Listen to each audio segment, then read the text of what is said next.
Kamu coba? Salam sudah bisa. Hi, everyone. Hello. Thank you very much for coming to this discussion. My name is Natalia Antalava. I'm co-founder and editor-in-chief of Coda Story, which is a newsroom that covers the roots of global crises.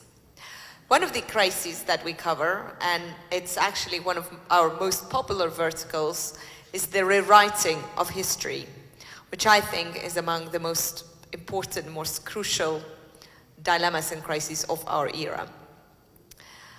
And day after day, week after week, we track and trace authoritarians all around the world who are interpreting history in order to fit their own and promote their own political agendas.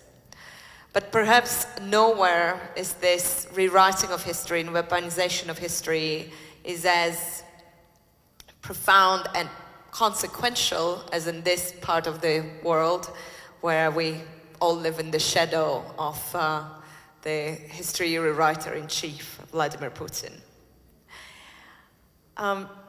And perhaps no occasion illustrates the issue of manipulation of history as well as the occasion that we've come to mark here today, which is the anniversary of the signing of the treaty, the so-called Moscow Treaty.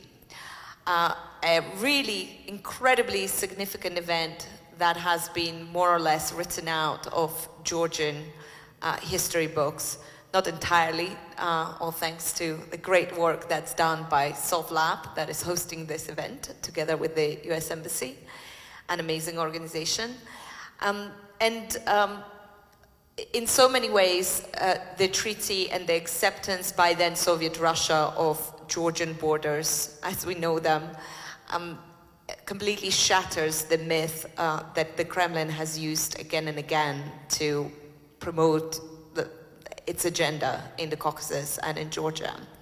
And yet somehow it's an event of huge historical significance that has been swept under the rug and completely sort of forced into historical oblivion.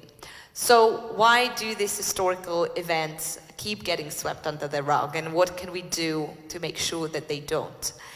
We have a great panel here today, but just to save us time and make sure that we get to your questions as quickly as possible, I'm going to go straight to our first panelist, who is not on the screen. So, Becca, maybe so that I was going to ask Anne to kind of set the tone and give us a little bit of a big picture of where we are and what the war in Ukraine has done to this like rewriting of historical narratives.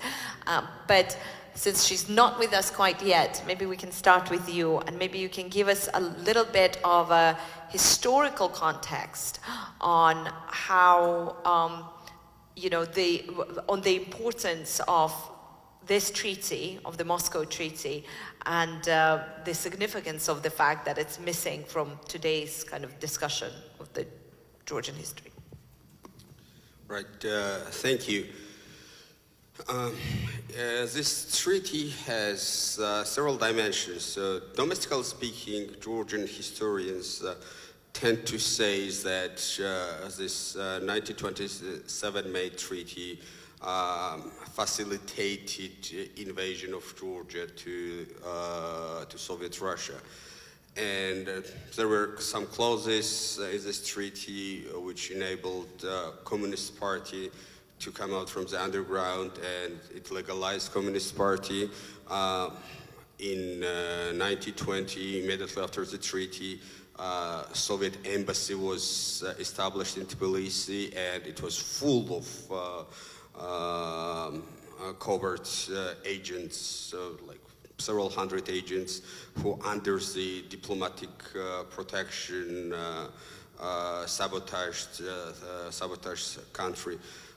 But to be very honest, this treaty has anyway a lot of positive connotations for Georgia. First of all, such treaty was signed by Soviet Russia only with 4 countries.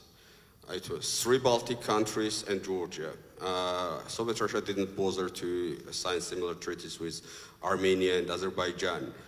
And in the case of Estonia, Latvia, and Lithuania, this treaty never became a reason for invasion because these countries were invaded in 1940. In Georgian case, this treaty, Soviet Russia wanted this treaty to become a tool for coup d'etat in Georgia, and Soviet government wanted to change the regime in Georgia without the invasion. But Georgian government managed to suppress Soviet saboteurs and managed to keep itself in power. And only after that, Soviet Russia was forced to launch the full-scale invasion, as we call it today in the Ukrainian case, unprovoked invasion in February 1921. But because of this treaty, nowadays, Putin, for example, cannot say publicly that Georgian, Abkhazia, and South Ossetia or some other parts of Georgia was handed over to the Georgian state by Stalin or by someone else. And that's really significant, isn't it? Because that's exactly what Russia he says in insists Ukraine. Again and again, and here as well. No, here, you know, they somehow skip this treaty. They don't mention it because, politically speaking, this treaty doesn't give benefits to Russia, because in 1920, Russia recognized Georgia's borders at Psov River. It recognized South Ossetia and Abkhazia as parts of Georgia, and Putin cannot say that it was during the Soviet time. These territories were ceded to Georgia. And this is what he says in the case of Luhansk and Donetsk, because it was in 1920s when Ukrainian borders were changed, or borders of the Ukrainian Soviet Socialistic Republic, but these borders were established between Georgia and Russia in 1920.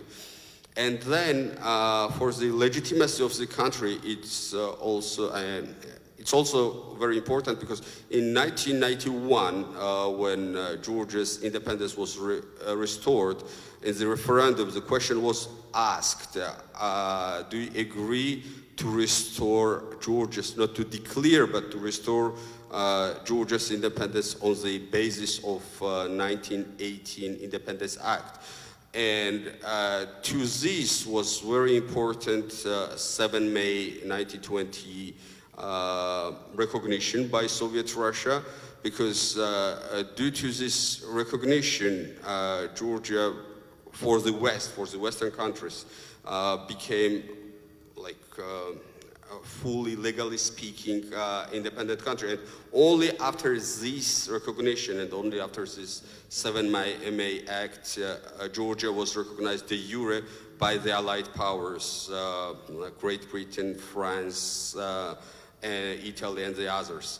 So, I mean, this has some positive connotations, but of course, you can never, if we have some lessons from this treaty, one of the lessons would be that you can never take for granted anything what Russians tell you. Unless it is backed by the force, unless it's backed by international security guarantees, you cannot assume that Russians would ever respect the treaties they sign. Oh, and here we have Anne Applebaum now on the screen. Hi, Anne. Nice to see you. Hi, how are you? And we can hear you too, even more amazing. We kicked off the discussion, which is all about the 1920 treaty that Soviet Russia signed with Georgia, recognizing the Georgian borders that, you know, it repeatedly refuted later. But the wider connotation, the wider discussion here is, of course, about weaponization of history and how successfully Russia has managed to weaponize history over the years, and most consequentially, possibly in Ukraine. No one has written more and more articulately about weaponization of history than yourself, and I think you're just back from Kiev as well. So with these two things in mind, if you could just give us kind of a bigger picture in terms of, do you think the war in Ukraine, Russia has weaponized history for so long with the world paying very little attention. Do you think the war in Ukraine has changed that tide? So first of all, thank you. Apologies for being late. I seem to have been signed on to the wrong Zoom link or something. So I'm happy to be here with you. No problem. So there's several different questions here. One is how and why Russia weaponizes history. It's very interesting. I first started working in Russia in the 1990s, which might be the one period in the modern times when Russia did not weaponize history. And one of the reasons I was allowed access to Russian archives or Soviet archives is that nobody really cared about them. So, if some, American girl wants to go look at some old papers, nobody was very interested in that, and nobody was trying to direct me or direct anything. And of course, this was a time of, it's misremembered now, but it was a time of great creativity in Russian politics. And I think that's why. What Putin did after taking over in 2000 was really to kind of repoliticize history, to take it back under state control and to use it for particular ends. And he went through different periods where he tried different kinds of experiments, where he tried promoting different, a kind of Tsarist Russia as an idea. He got actually very interested in Potemkin at one point. He approached the author, the British author of a big biography of Potemkin, for a meeting, and he, on the grounds that Potemkin had been the Catherine the Great's, general and prime minister who had, had conquered what's now southern Ukraine and created the modern Russian Empire.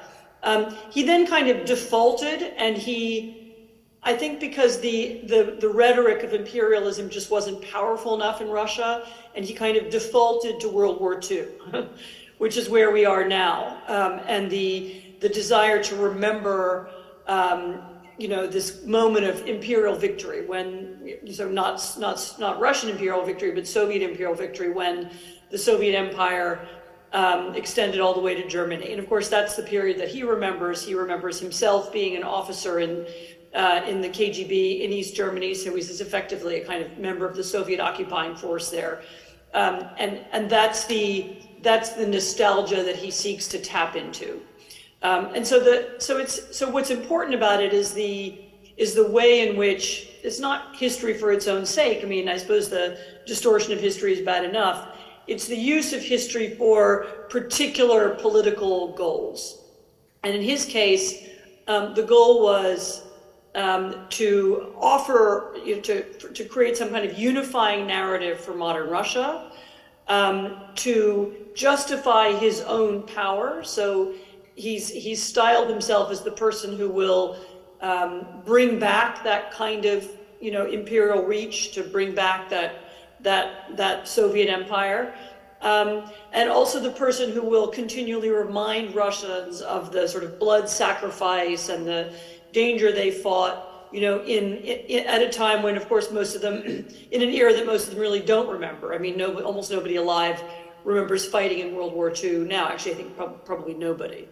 But because it's an era that's past, because it's an era that's legendary, because young people in the Soviet Union were taken repeatedly to war memorials and were shown pictures of that battle, it turns out that that's the piece of nostalgia that he can tap into.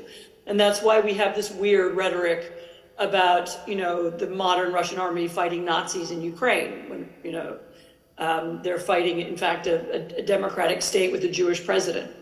So his use of history has always had a specific goal. And as I said, it's to shore up his own power. It's to justify why he's in control of a country when, he's not democratically elected. People know that he's corrupt. They know how much money he's stolen. But because I'm the one who will bring back this moment of glory, that's what puts him in charge.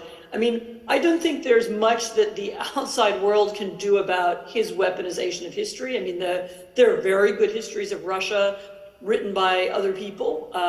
Histories, I myself wrote a history of the Gulag, but there are lots of people who've written about contemporary Russian history, including really good true pictures of the war. Antony Beevor wrote a book about the fall of Berlin that contains the story of the many millions of rapes that were the Red Army inflicted on German women. Unfortunately, I think it got his book banned in Russia, and it also got the military archives closed. So it's not as if there are no other attempts to write history. The trouble is that it's been so difficult to challenge that narrative from within Russia. Organizations like Memorial tried it for many years, both with their own publications and with projects in schools and projects teaching young Russians to look for their own personal family histories. But it wasn't enough when Putin has the entire state apparatus behind him, meaning really all of the media, now the educational system. It's very hard to fight that those false and kind of glorifying pictures of history on an individual level. And the war the war in Ukraine is one of the results, though. I mean, as you say, not the only one. It's the creation of false memory and the creation of the sense of grievance about the past. That we were unfairly attacked or we lost something that we can now gain back. This is really what is, what holds together this Russian project in Ukraine. Do you think, it is still pretty spectacular how successfully he managed to weaponize the Second World War and, basically turn it into the current issue that everyone greatly cares about, or how successfully he managed to weaponize not just him, but the Kremlin and the establishment and people who work with them, the legacy of Stalin in Georgia, for example, and hopefully we'll talk a little more about that. But do you think that there must have been the reasons for that success of weaponization of history in the way that history was and has been taught and processed in this part of the world?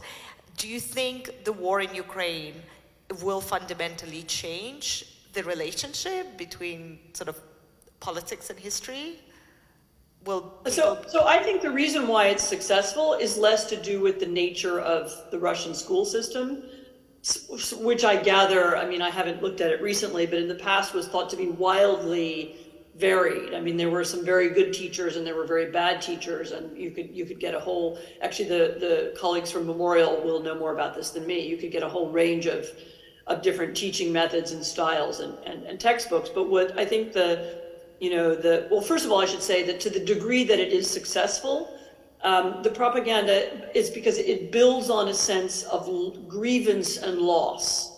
So we were deprived of something. Either it's about the nation, we were great and now we're not anymore, or in many cases it's personal. I haven't got the life that I deserved, or I have been deprived of, material or professional advancement, or my life has been, brutal and, and it doesn't compare to the lives that unfairly people are living in Europe and America, for example, that kind of, so it works on anger and grievance. We won the Second World War, and then we had our victory taken away from us in 1989 and 1991. So it works on an emotional level rather than an institutional level. That would be my guess, although I'd like to hear what others think about it. That's usually why these kinds of narratives work, because they appeal to some deeper sense about who we are and what we've lost and what we can't gain, what we deserve to gain back. But I should also say as a caveat that we don't really know what most Russians think about history or what most Russians think about the war. Polling in Russia now is quite bad. I talked to a pollster who's a part of the Russian opposition who told me that, when you do a telephone poll, when you call people up, 9 out of 10 people hang up the phone. And so that means any polling that you've seen is the polling of the 10% of people who don't hang up the phone, who are, by definition, it's not representative. Those who've been doing internet polling and trying to use other techniques usually find that it's not so much that people openly support or enthusiastic for the war. It's more that there's this general, ambivalence. You know, people are apathetic, and so they don't support the war and they don't support anything. You know, it's a kind of the propaganda in Russia has been designed really to create in people this feeling that they can't participate in politics, they have nothing to say in politics, there's no reason to join because you know, it won't serve any cause and it's dangerous, and what you should really do is just stay out. And that's why, you know, you don't see people stampeding to sign up to fight in the war. You aren't seeing mass, you know, big public demonstrations in support of the war.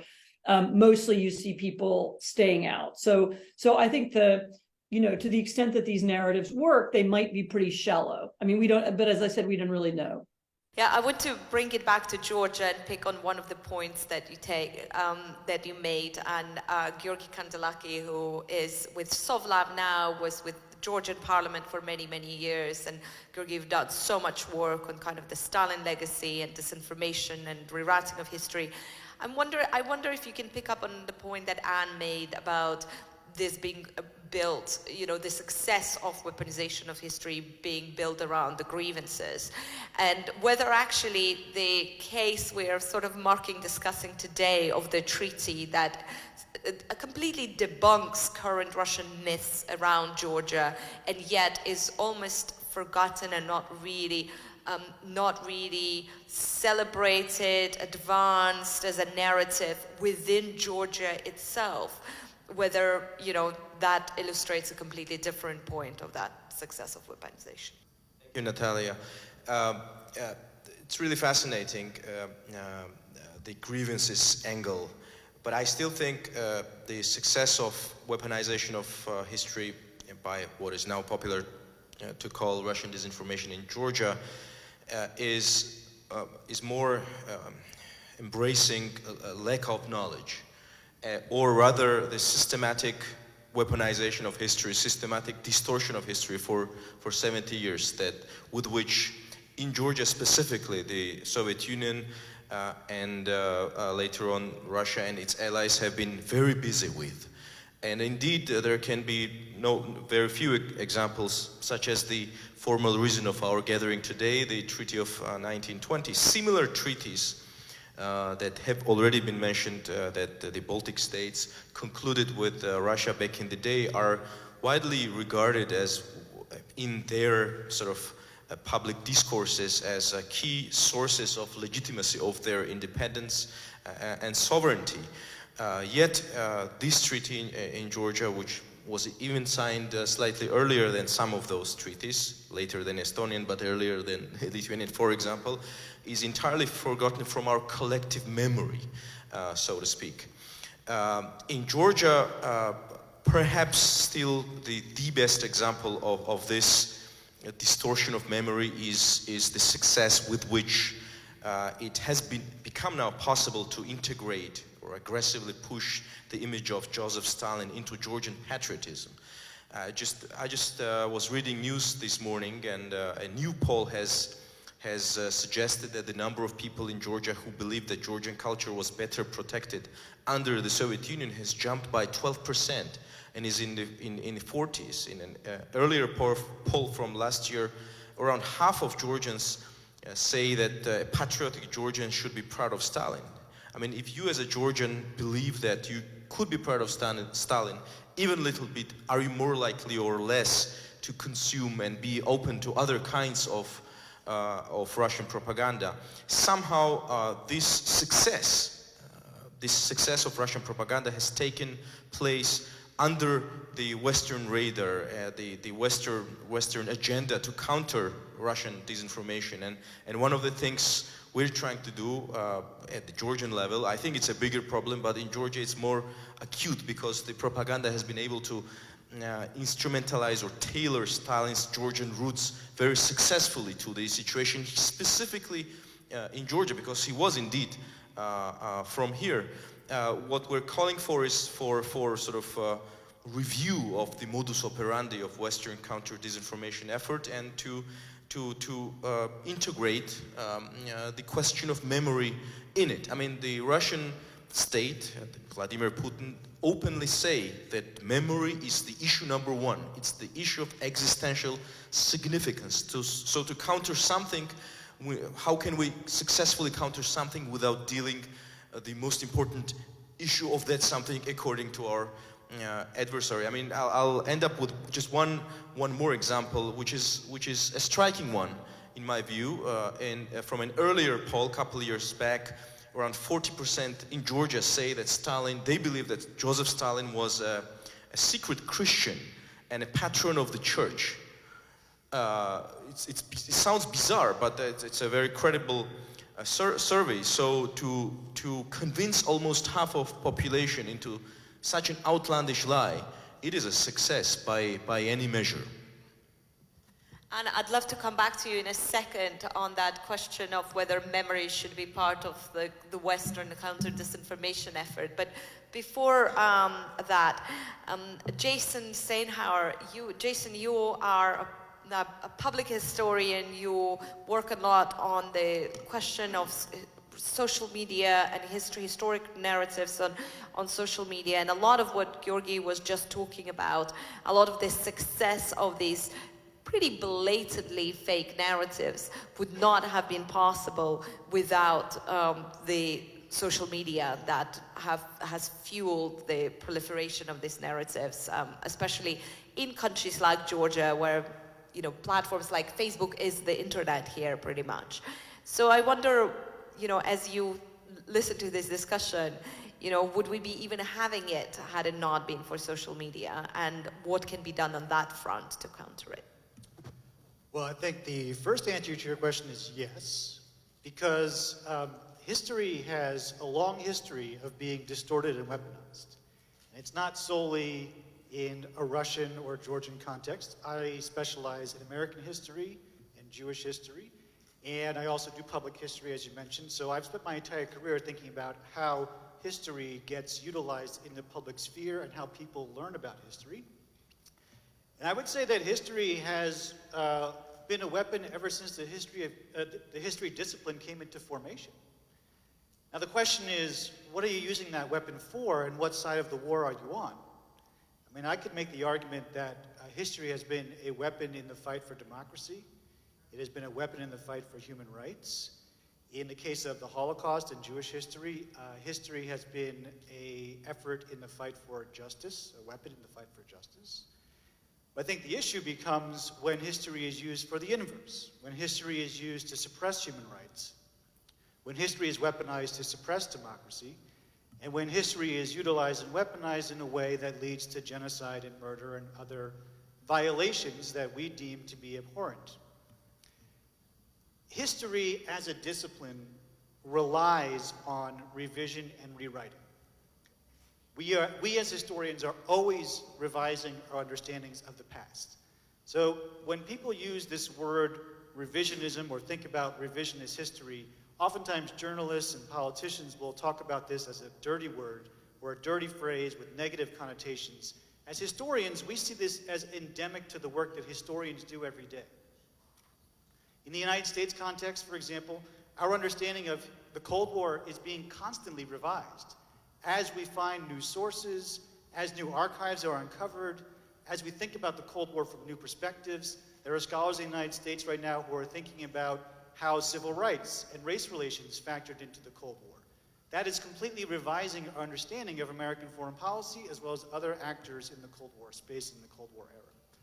So the fact that history is being revised, the fact that history is being weaponized, these are old phenomena. They're not distinct to social media, and they're not distinct to issues regarding Russia and Ukraine and Russia and Georgia.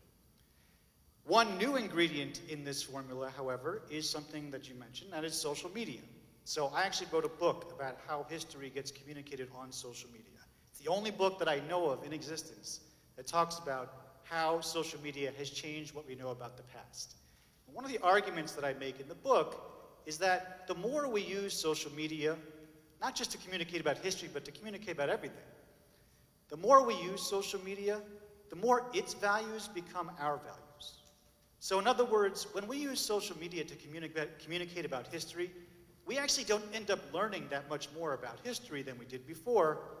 However, the mores and values of social media become deeper embedded into the fabric of our lives. The more we use these digital tools, the more the values that they were designed with become the values that we hold dear, not just online, but in broader society. And how that connects with this conversation, one of the arguments I make in my book is that at the heart of many of these platforms, but particularly Facebook, which you just mentioned, is hugely used here in Georgia, is nostalgia. In fact, nostalgia is a central aspect of Facebook's business model. And that's not me just saying that. If you go back and look at Facebook's notes about the algorithm and how it designed the platform, it's all there for you to see. So it's not a surprise to me that in an era where we're all using Facebook all the time, where Facebook is the primary entry point to our access to the gateway to the web, and history is being communicated on Facebook, that nostalgia is seeing a resurgence. That there's a nostalgia that is reemerging for Stalin, for the USSR. Even in the United States context, we have nostalgic narratives about history, whether it be Make America Great Again or any number of different. And can I just clarify? There is really, the algorithm is built in a way to promote nostalgia, because I've actually never heard that before. That's why you got to read the book. It's going to be mind-blowing for you. The book makes some arguments and some claims that you will not hear anywhere else. But the point I'm trying to make is this. When you take autocrats who traffic in nostalgia and you marry their messages with platforms that privilege nostalgia, it should not be a surprise that nostalgia has seen a resurgence in our current moment, and that narratives that tap into nostalgia are seeing some success in embedding themselves into the population. It's a marriage between platform and message, and those two things together become very powerful, whether it be in the context of Make America Great Again, a return to Russian Empire, a return to Chinese Empire, a return to Turkish greatness. It's not a coincidence when you see these autocrats and their messages gaining power and the platforms that they are using to advance those messages. And I want to come back to you. Georgi, just before that, made a point that the West really needs to adjust its approach to disinformation, because that those concepts of memory and history are not really part of that in any significant way, and kind of interesting to hear Jason kind of add another layer to it, especially at a time when these things are being promoted by social media platforms. Do you think that's the case? Do you think that sort of memory wars / rewriting of weaponization of history is missing from the overall Western take on how to counter disinformation? Or So I'm impressed that you think there is a Western take on how to counter disinformation, because I'm not aware of there being a kind of doctrine or even that much of a practice. If you've been involved in it at all, as I know you have been, it's very spotty. There's little bits of money given for this group or that group, but I don't think there's really a theory of how to do it or a theory of what works. There are little academic groups studying this. I mean, I'm part of one of them, but there isn't really anything sophisticated that's there. There isn't it's not like there's a part of the US government that's dedicated to doing this, knows what it's doing, and has thought about all these issues. Even the US and the UK and other governments who think about it do it in a very scattershot way. I mean, the military does a version of it, but that's very specific, or the State Department might do something, but that's very specific, and there isn't really that much else. And then you have some independent groups that think about it. I know that one or two of the people who are thinking about Ukraine and are thinking about both how to talk about Ukraine inside the United States, but also about how Ukrainian, how to talk about, how to counter Russian disinformation in Ukraine have thought about some of these things, but I think it's pretty much, handful of people rather than some kind of institutional project. Obviously, the role of history and the intention of nostalgia should be a big part of any of this, both of any education projects or any. I don't even know if disinformation is the right word here. What one really needs are not disinformation campaigns, but information. counter narratives that are better than the Russian narratives, or better than these narratives. And that's really a job for democratic opposition, for independent newspapers, for historians and scholars. I mean, that's really there are a lot of different people who should be doing that or thinking about it, and of course, some of them are. I don't want to say that it's not happening, but just to repeat. Oh, well, hopefully, she'll hopefully come back. Maybe not. That's the last we see of Anne Applebaum. But Georgi, I want to, that point that she just made, yeah, if we can try to reconnect, because maybe we have 10 more minutes with Anne, and maybe it would be nice to give people an opportunity to ask her a question. But Georgi, both to you and Becca, actually, this whole counter-narrative point, right? The fact that we need to be creating counter-narratives to the official propaganda, and that's an important point. And there is no counter-narrative that is more potent, more powerful than the occasion we're all marking here today, the anniversary of this treaty. And we lost you, so I moved on with the question, but I want to make sure that we give the audience a chance to ask you a question before I know you have to leave in 10 minutes.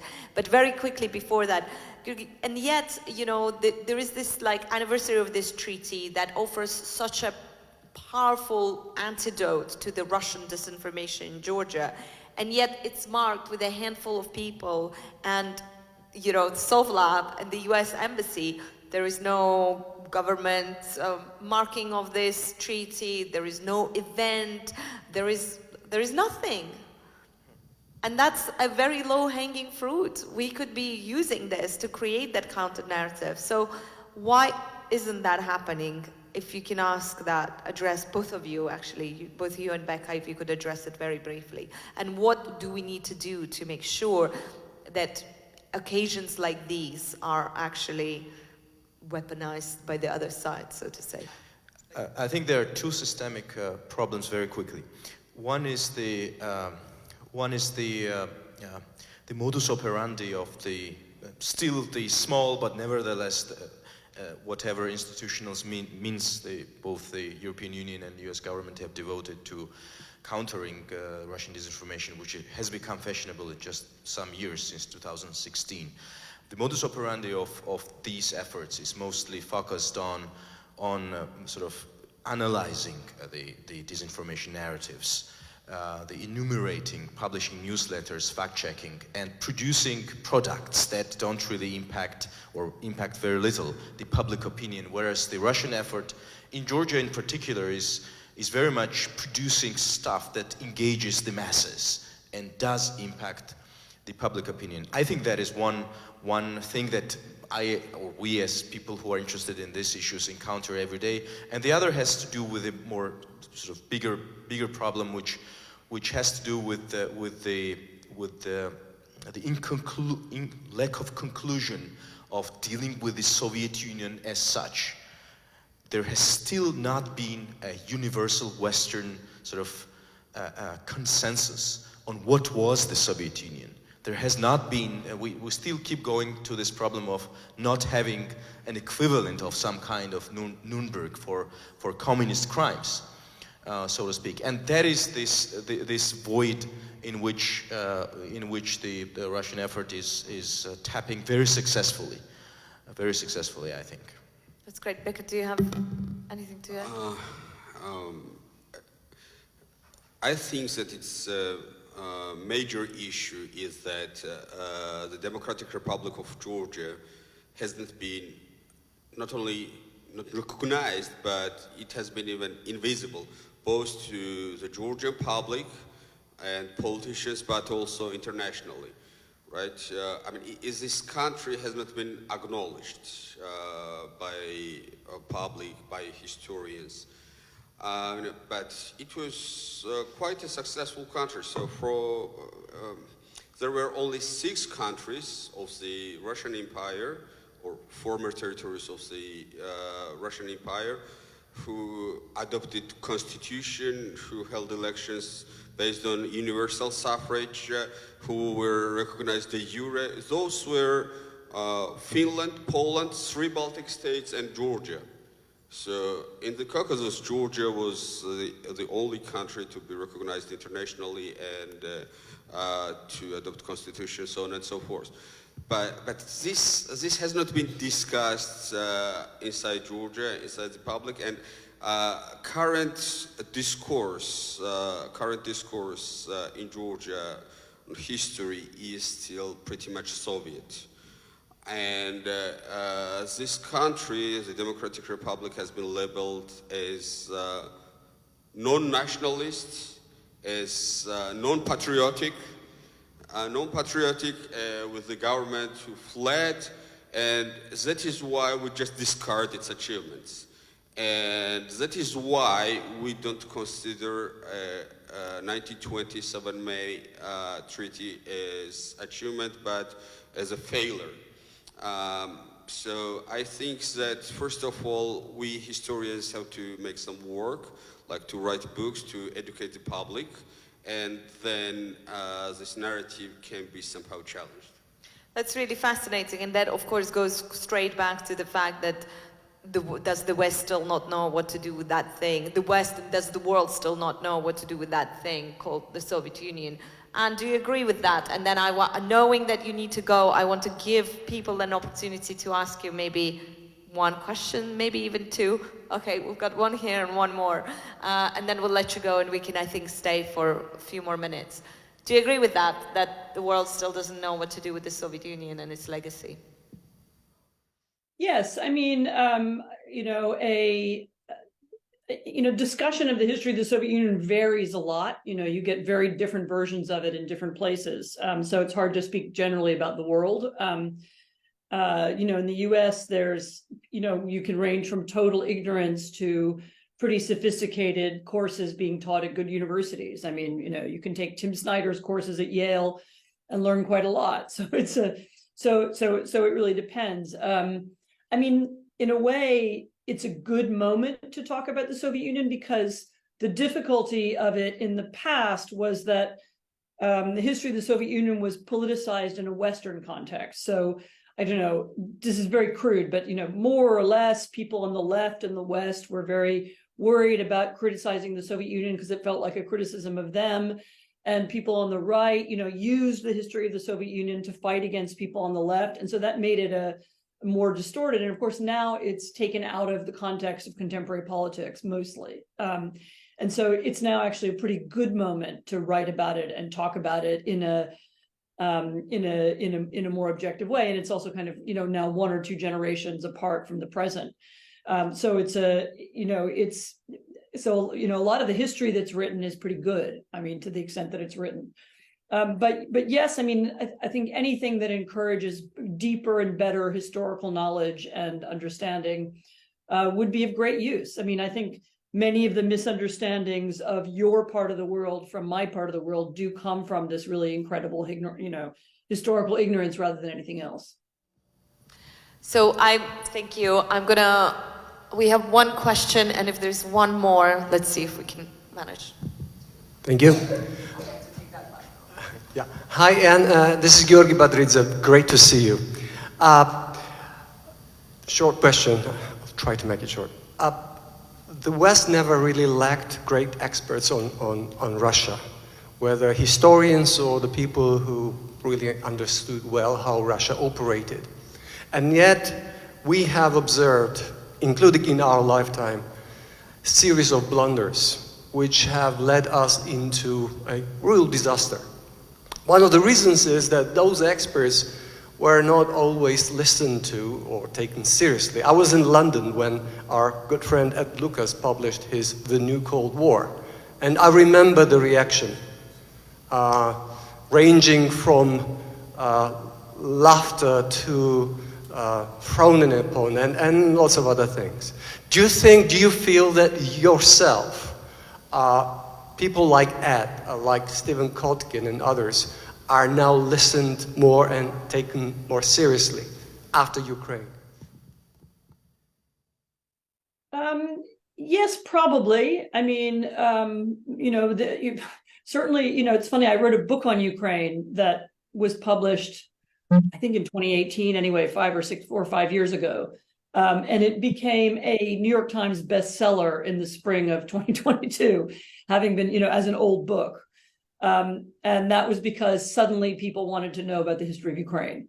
So there is a phenomenon of people rushing to catch up, and people do ask me and others, what we think.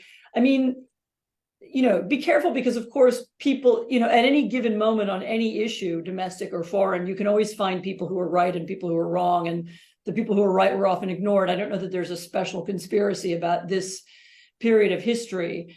I suppose the reason why people didn't want to listen to Ed Lucas and people like him, Ed was warning way in advance that Russia was becoming a dangerous state and that it had imperial ambitions on its neighbors, was that the alternative version of what was going on was so comfortable and so it wasn't just lucrative. I mean, it was lucrative, but it was good for the business community. It was good for politicians. Politicians didn't want to think about Russia. They wanted to think about China, or they wanted to think about trade, or they wanted to think about domestic politics. There was this narrative that was deeply appealing that trade and economic exchange will eventually lead to, if not democracy, then a milder Russia and a friendlier China. And part of the reason why that was such a strong narrative was that it seemed true for a long time. It felt true for 10 years, particularly with China.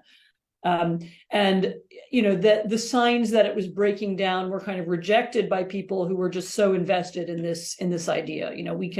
We can trade with autocracies, and that will eventually make them friendlier, and then they won't go to war with us. And then people miss the signs. So you're right that there were people who saw things, but they were up against a really powerful desire for Russia not to be a problem, for Russia to be a non-issue, so that we can think about other things. And I think that's really that, rather than some kind of deep conspiracy, I think is the best way to understand what happened. I think I'm very aware that you have to go on the top of the hour, so we can let you go. Though there was one more. Sure, we can have one more question. Yeah. Hello, Ms. Applebaum. This is Nino Gelashvili from the Radio Free Europe, Radio Liberty Georgian service. Nice to hearing you and watching you. You mentioned that propaganda builds on the sense of grievance and loss. That's the sense this Georgian post-Soviet society is full of, still, unfortunately. And when I'm trying to find the ways how to go out of that, sometimes I end with just with the desire to just go and hit the wall with my head, because the only way, only solution sometimes I see while interacting with my listeners and viewers, that this post-Soviet generation should just, including myself, of course, should just go away with the time. And then something might really change. But at the same time, I'm sure there must be some other solution too.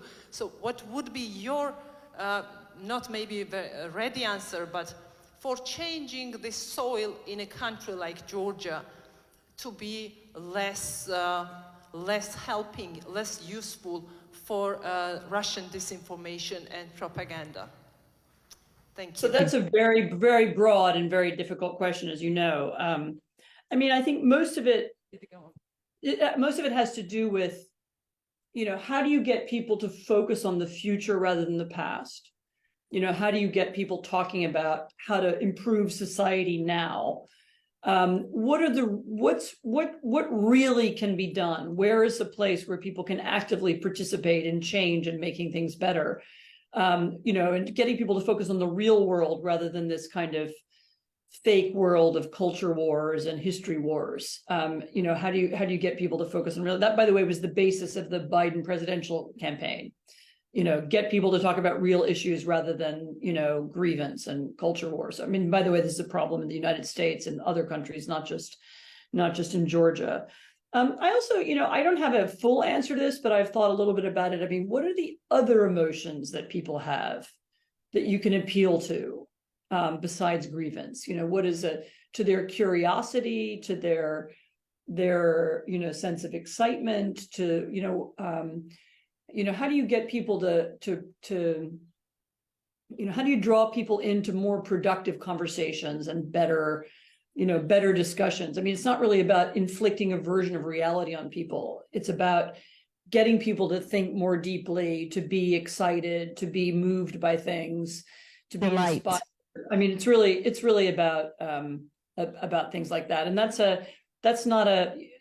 just the beginning of the answer. And it's something that I think I myself probably don't do enough as a journalist, think about how to inspire people as opposed to how to scare them. But somewhere in that realm of conversation, I think is the answer. Thank you so much. Jason, I saw you had kind of a hand half raised, but it was a couple of points ago, so I don't know if you want to jump in at this point. Yeah, I think I completely forgot what I had prompted my interest, but I will say a couple things regarding the conversation and where we are right now. One of the points I argue in my book is that the web is user-centric, not expert-centric. So the web and the social web doesn't care if you're an expert or not, right? Everyone can post, everyone can contribute, whether you're a disinformation agent, a teenager in Australia, or the world's leading expert on Ukraine and Russia. Now, again, I'm making the argument in my book and in my work that the values of the web actually extend beyond the web, right? So I'd also like to suggest that it's not a coincidence that we are living in a world that seems to devalue expertise and where experts have a continual problem getting heard. Because the very platforms that we use to disseminate information are in themselves not designed to privilege expertise. And so in the United States, for example, when you think about history experts and people who have knowledge of history and historical scholarship, the history profession, the profession of experts in the United States who work on history, has been decimated over the past 15 years. History departments have closed, history faculty have been laid off, history enrollments are down. History is actually the degree that is least awarded in the United States at the undergraduate level, more so than any other degree. So fewer students are majoring in history in the United States than are majoring in philosophy or English or religion or economics or science or math or whatever. An anecdote that illustrates this, when the Ukraine invasion first happened, or the Russian invasion of Ukraine first happened, there was a university in America that wanted to get some of their Ukrainian history experts into the news.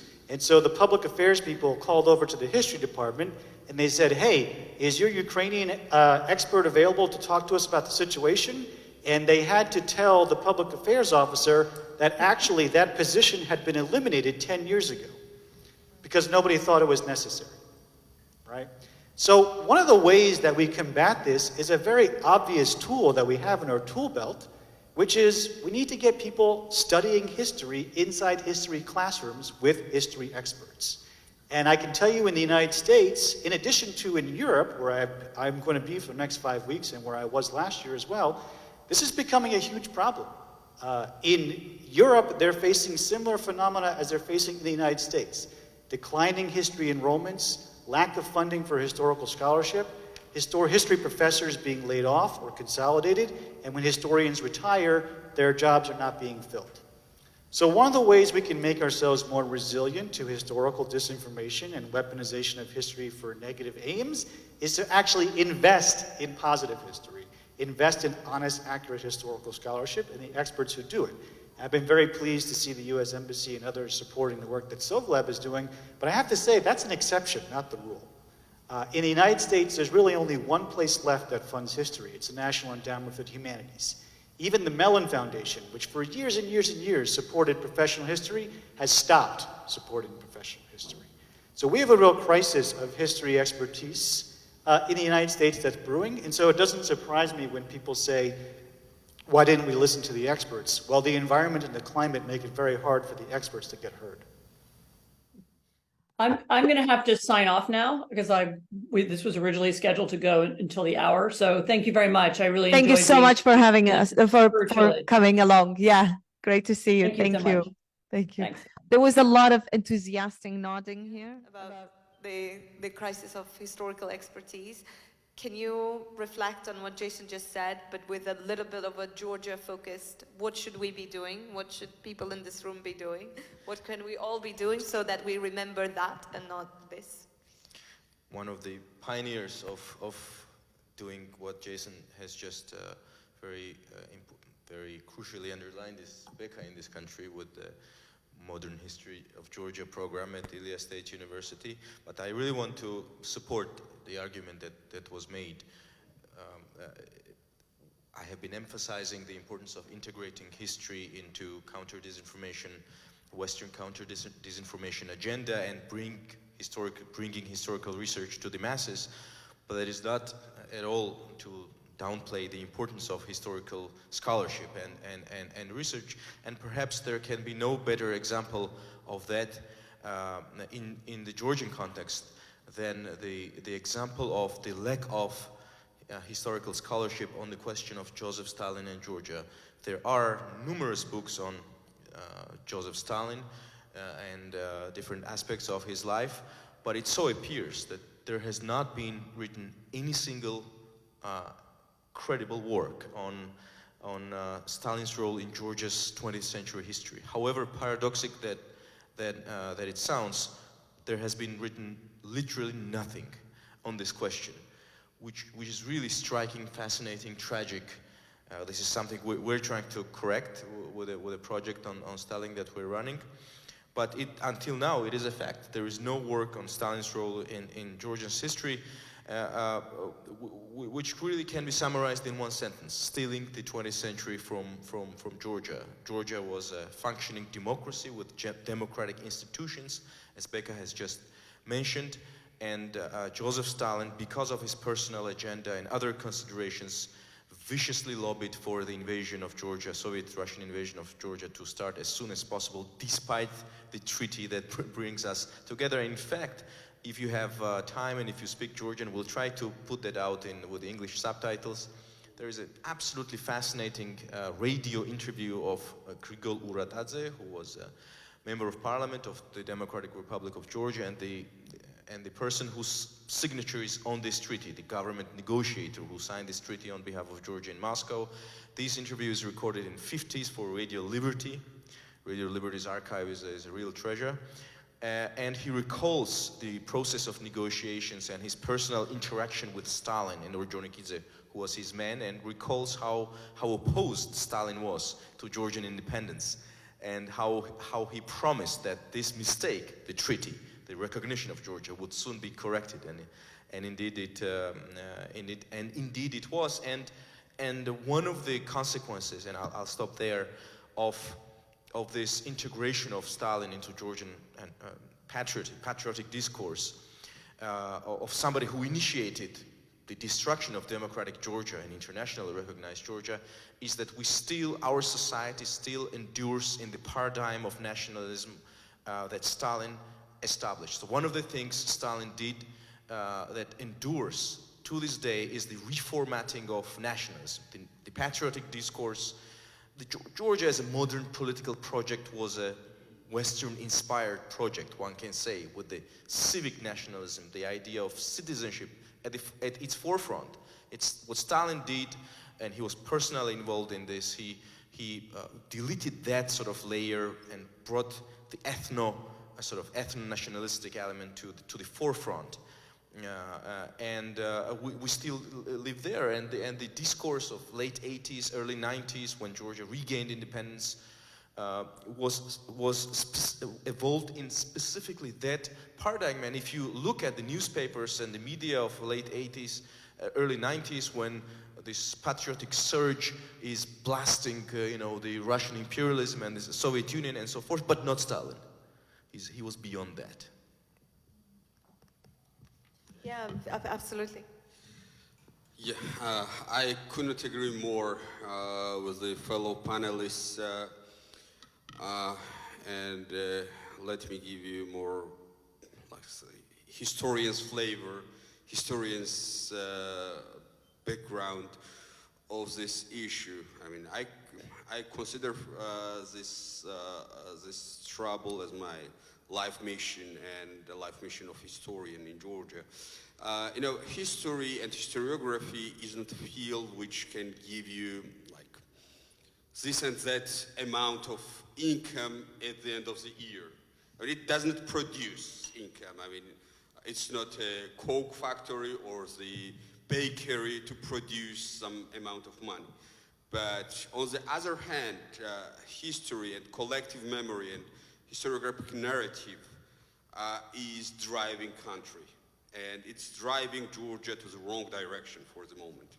So what I mean here, we have politicians who are not competent enough or who are not willing or who are not bothering themselves to offer us economic development, social welfare,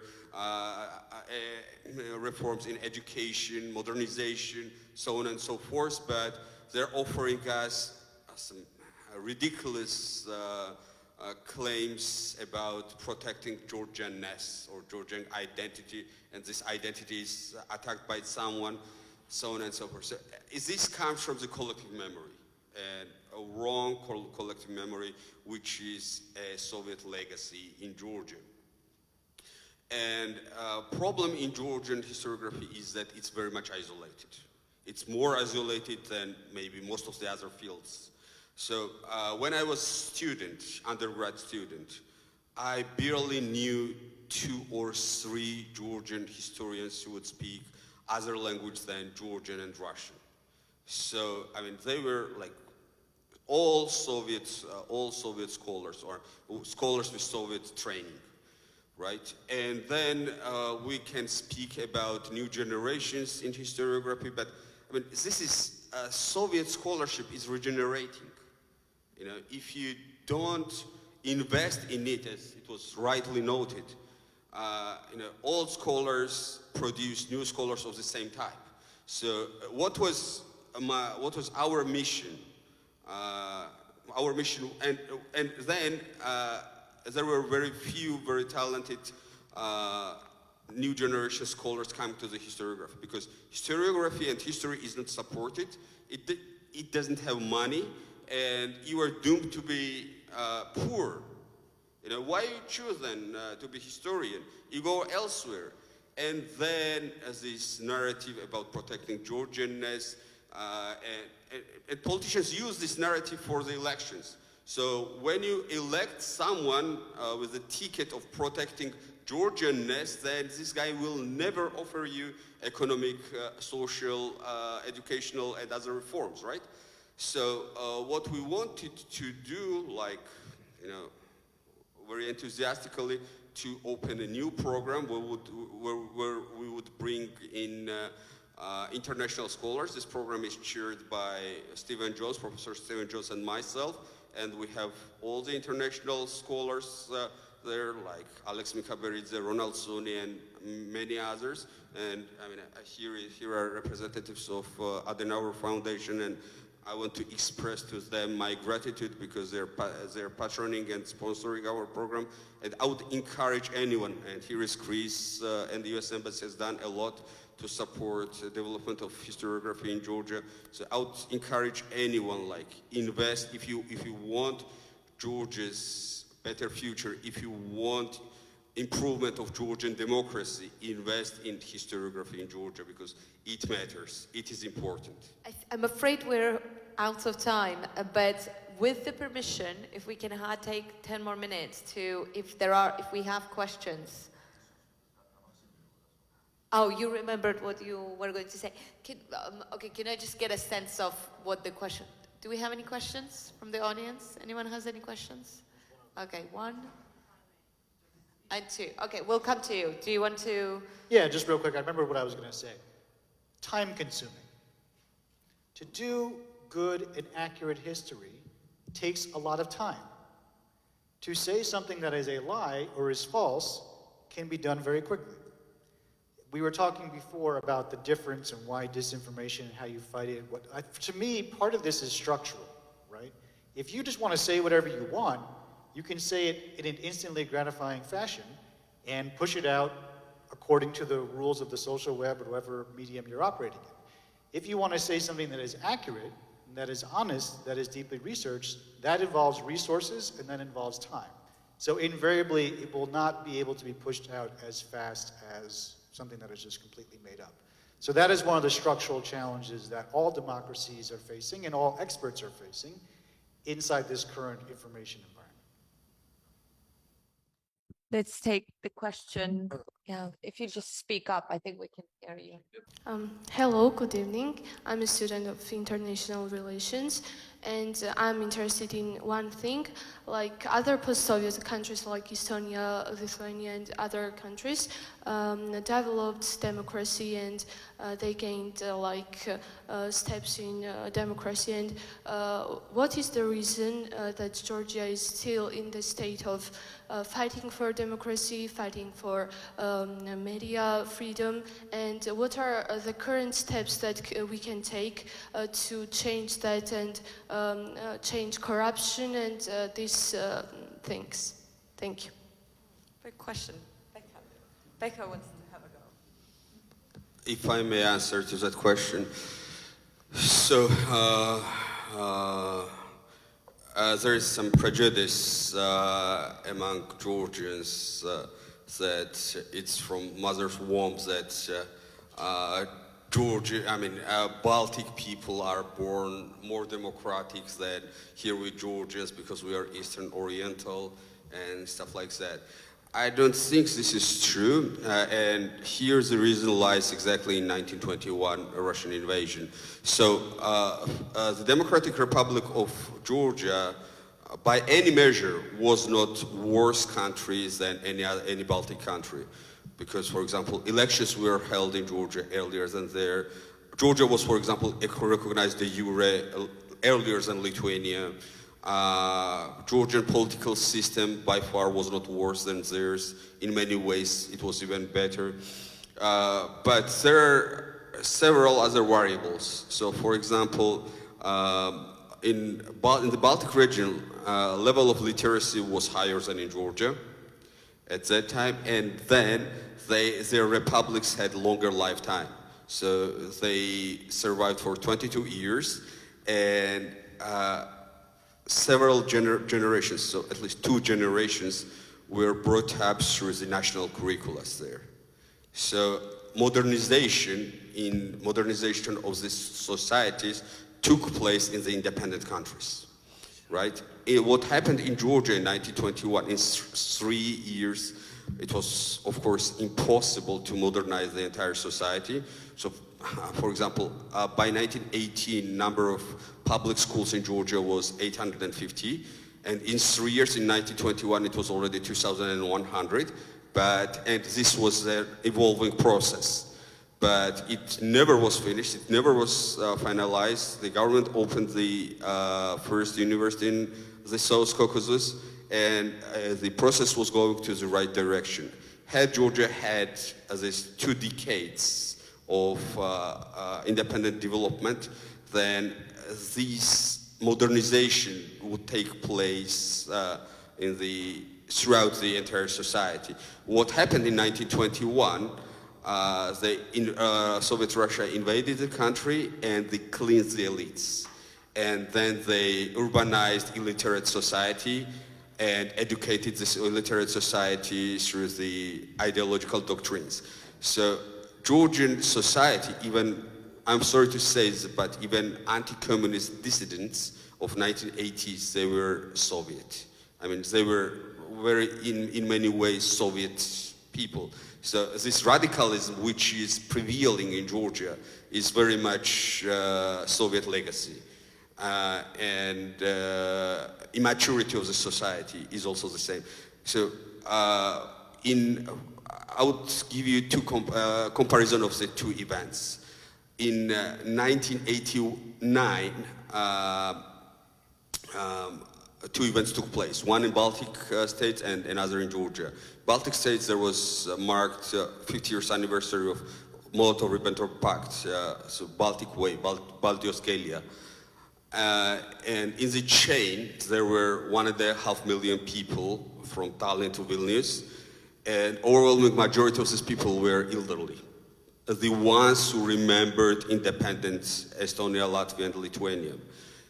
And the same year, 9th of April massacre took place on Rustaveli Avenue in Tbilisi, but there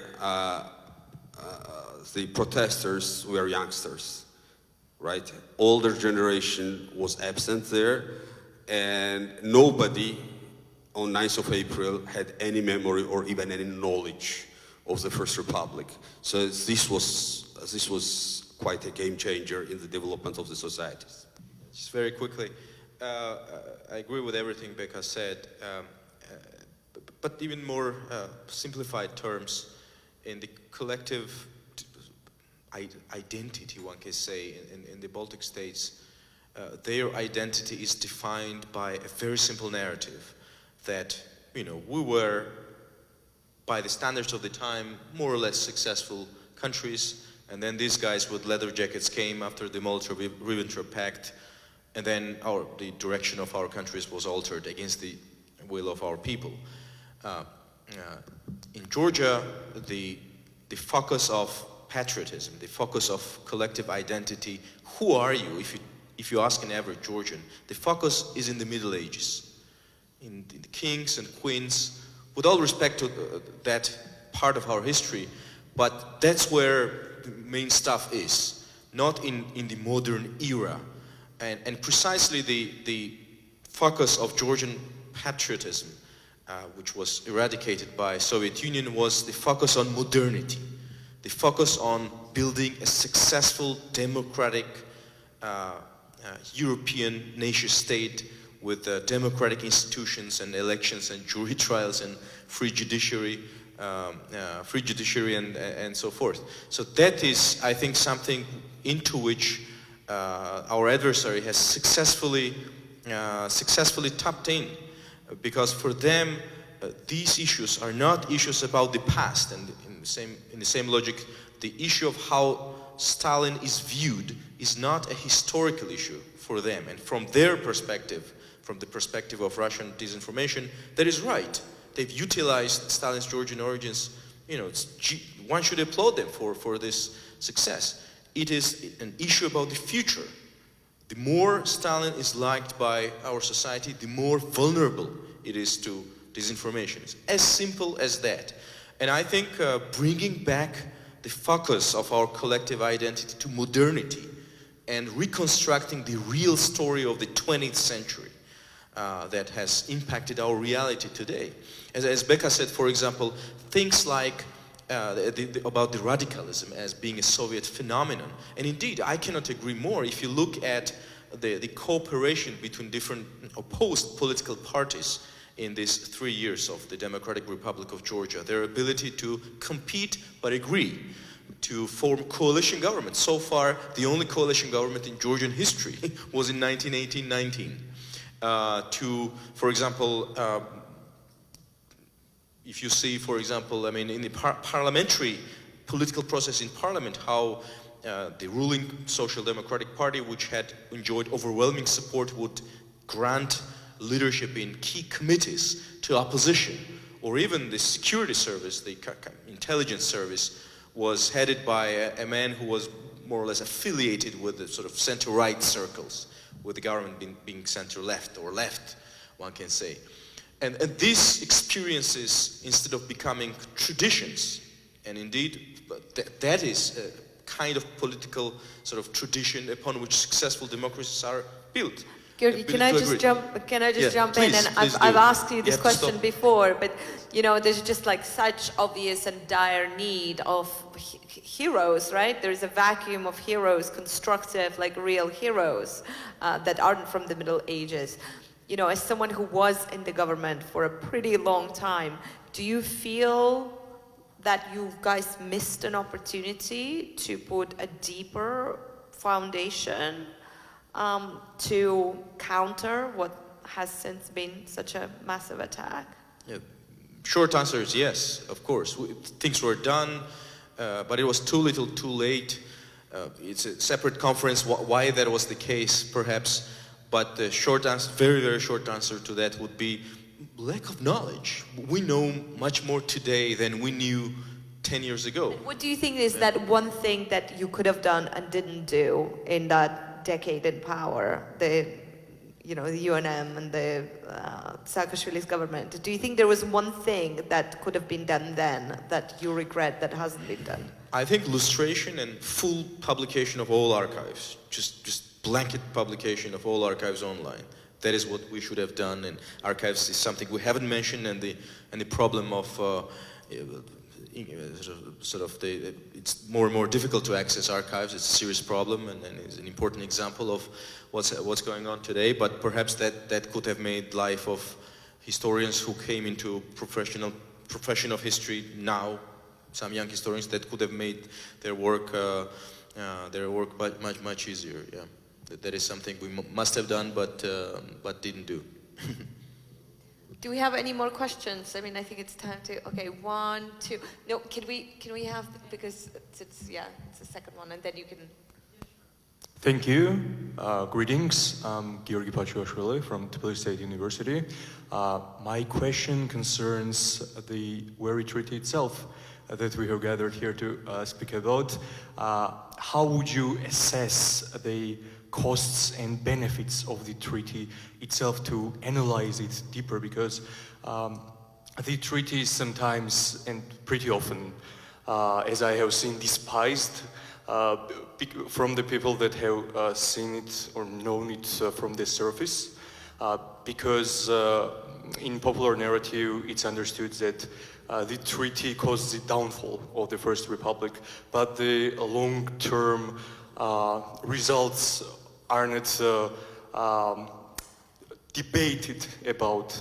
And do you think that the first government also thought about the future independence of Georgia, maybe at the point when its fate was already sealed, or the First Republic? Because, for example, the constitution was adopted 4 days before Tbilisi fell.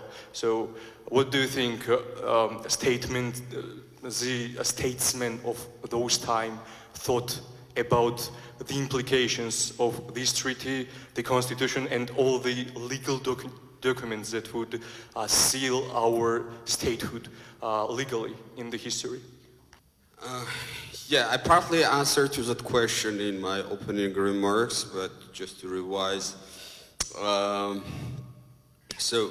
With this treaty, Soviet Russia was targeting 2 goals.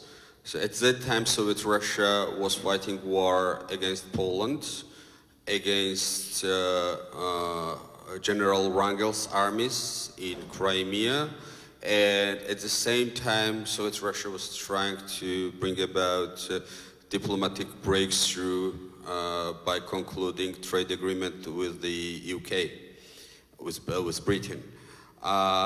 And Soviet Russia needed strategic pause at that time, and this is something what Putin will shortly need, and he'll be pleading for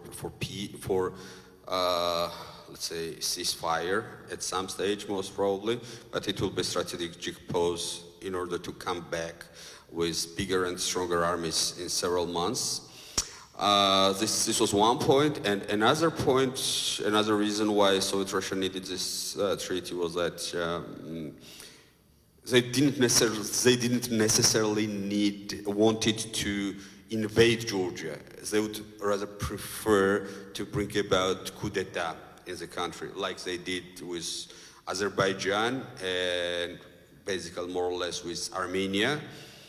And by legalizing Communist Party, and there were secret clauses in the treaty of legalization of the Communist Party, by legalizing Communist Party, they wanted to facilitate this attempt to the coup d'etat.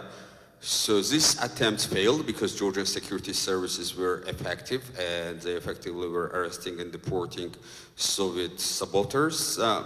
And later on, Soviet Russia had to invade Georgia with its armies. So, retrospectively speaking, anyway, in judging costs and benefits, for Georgia, this treaty was still beneficial because anyway, with this and with or without this treaty, invasion was inevitable. Because imagine the scenes that in Azerbaijan you have Soviet government, in Armenia you have Soviet government, West is disengaged, and of course you have this treaty or you don't have this treaty, invasion is inevitable. However, with this treaty, Georgia had legal claims already against Russia. So Georgia achieved de jure recognition of its independence. And now we have informational tool or even legal tool. It can be used now. Yeah, and it can be used now, if we had proper government. Thank you for bringing it back to the treaty. Okay, we're gonna take any more questions? Hello, my name is Nidradze. I'm from Tbilisi State University. I study international relations there. First of all, thank you for this interesting discussion. So there's my question. How has the Treaty of Moscow influenced Georgia's approach to balancing its desire to the great engagement with the West and European integration while managing its relationship with Russia? Thank you. That's great. And can we have the other question as well? We'll take them both together. You just mentioned, the moderator also, some of you, that this treaty issue could have been used at least today at the date of its signature, at the anniversary of its signing, but it's not used by the government. Why by the government only? Why don't we mention the opposition? Because that's a message that if someone wants to build on that, their ideology or propaganda party or whatever, why don't they use it? Does it seem to them difficult to bring and deliver to the audience, or why? Because Russian propaganda myths work when they are created and after they are disseminated successfully. But if we want to counter it, it's not enough, of course, to research, to do your part of work, but later someone who is in charge of this political agitation or whatever we call it, they have to take and use it.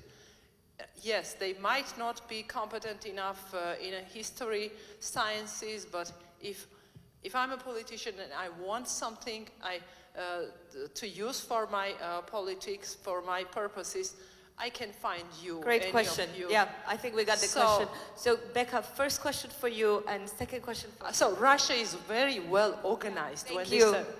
Thank you. Yes.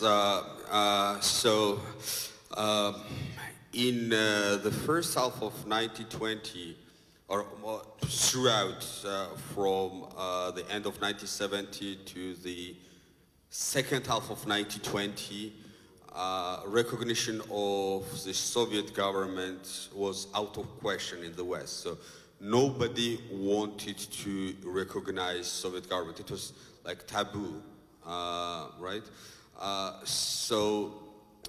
In the Western cabinets, and namely in the British cabinet, this question was asked. If the Baltic countries and Georgia signed treaty with Soviet Russia, what should we do? Shall we prevent them from doing that?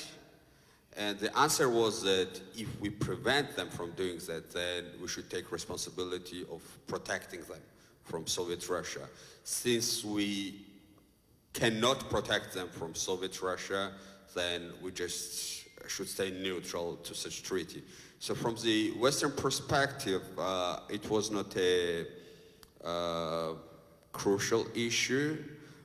Actually, nobody, neither inside Georgia nor in the West, trusted the Soviet commitment or Soviet loyalty to this treaty, and it didn't really have a major influence on the international politics, I believe. Neither to strengthening Georgia's bid to the Western integration, or in this case, integration to the League of Nations, nor the negative role it had. So, I mean, it's, let's say, more bilateral issues than the international.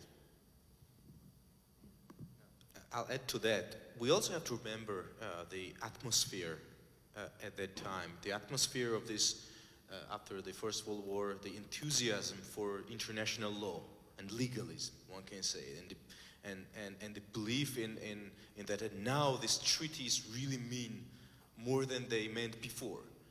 So the way Georgian government and society viewed this peace was that it would essentially give Georgia a ticket to the recognition by Western allies, because the lack of recognition by Russia was viewed, and because these voices were heard from European countries as well, was viewed as an obstacle, because you have not resolved your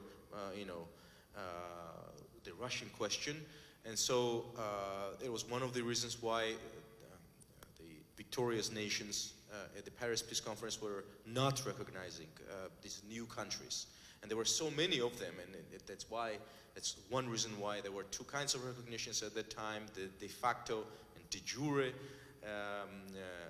And anyway, to cut the long story short, the calculus of the Georgian government was that they thought that now, once this treaty was signed with Russia, this would open the way for Georgia to gain sort of the full-fledged membership in the family of nations, and they become a full-fledged actor of international law, which it did just weeks before being invaded in January 1921, as Becca already mentioned. On the other question of the absence of this treaty from the discourse today, it's really tragic. I recall in 2019, right after the so-called Gavrilov night, and those events of which I had privilege of being part, Vladimir Putin himself, you remember, he gave this long rant on Georgian history for really long, which was staged as if it was accidental, and he went into such detail on Georgian history and presented this distorted narrative in which the territories that Russia occupies today were sort of gifted to Georgia by the Soviet Union, and they ended up with Georgia just by coincidence, and just because Georgia was privileged enough to be part of the Soviet Union.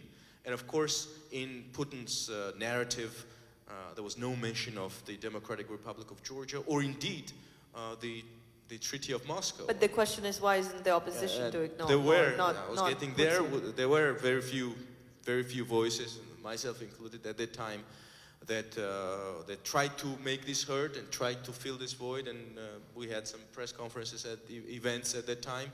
But sadly, not to discount the merit of what has just been raised, but on countries are represented on the world stage by governments.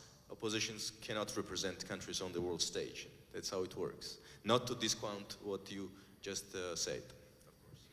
Okay, yes, Jason and then Becca very briefly, and we will be wrapping up. Yeah, just because I felt left out, I didn't get a chance to say anything during the questions. To the question about democracies and comparing them to the Baltic states, keep in mind that those countries are much smaller than Georgia. I mean, Lithuania has 2 million people, Latvia has 1 million people, Estonia has 1 million people. So Georgia is at least 50% bigger than Lithuania and 75% bigger than those other countries in terms of population, and Georgia is also much more diverse. There's a lot of diversity here in terms of ethnic groups and religions. Lots of different peoples have come through Georgia and called it home. And democracy is messy and complicated, and it's incredibly difficult to find consensus. It's incredibly difficult to bring thousands of years of history together at a table in a short span and have everyone agree. This is not to excuse any of the corruption or to excuse any of the other things that have happened, the violence, the surveillance, because those things also undermine democracy and people need to be held accountable for those. But I think it's a little bit of an apples to oranges comparison. I mean, when you go to Lithuania, it's quite evident that it's a very monolithic population in a lot of ways. There's not as much, not nearly as much. Well, there are lots of diversity. Russians, so... Not even so much anymore. No, quite a few. It's not as monolithic. In Latvia, yeah, not much so much in Lithuania. When I was in Lithuania, they told me, you know, I did a State Department trip visit there, and got a breakdown of different demographics and people who were there. It's a very different place than Georgia. And I think on some levels it's not a fair comparison. In terms of just the question about what episodes from history can be utilized and weaponized in particular battles and particular fights, you know, this is something that I think about a lot because a lot of this stuff happens on social media, it happens in other media discourses. You know, I think there are moments, there are anniversaries, there are things that happen in news, issues come to the surface, and then they fall back down again, and the next thing comes to the surface, and it falls down again, the next thing comes to the surface, and it falls back down again. It's very hard to retain sort of consistent attention on these things. I think trying to say that taking one episode from the past and using that as sort of an antidote in these larger, sustained narrative battles that are happening, I think sort of probably wouldn't be that effective, to be perfectly honest, and would probably sort of misses the forest for the trees, to use an American expression. I think as I've tracked in my work and my research, you know, individual examples of historical analogies or historical anniversaries really only get you so far. There needs to be a sustained, concerted effort and infrastructure undergirding all of that. And that's what I was alluding to earlier, is that oftentimes that infrastructure is not there or supported. In the United States, it's because we maybe have moved on to other priorities. Here, it may be because of corruption or even of government suppression. But that, I think, will be more effective than trying to find one particular anniversary and throwing that into the news cycle and hope that it might stick to the wall. Becca, 30 seconds for your closing statement. Yeah, not more than that. Just to give brief reflection to Nino's question. I mean, Georgi is the one to be least criticized in this case because even from his time in power, he was always lobbying these history issues, especially related to the First Republic. But at that time, we didn't know each other because we were too young. We were still students, I and my generation, so he didn't have allies. And later on, yeah, I mean, even amongst the opposition, very few people speak about it. But I mean, I stand ready. My friends, my colleagues, we can brief anyone, any political party if we are asked. So invest more in history, study history, get opposition more involved. What are other big takeaways? Thank you so much for coming. Thank you very much.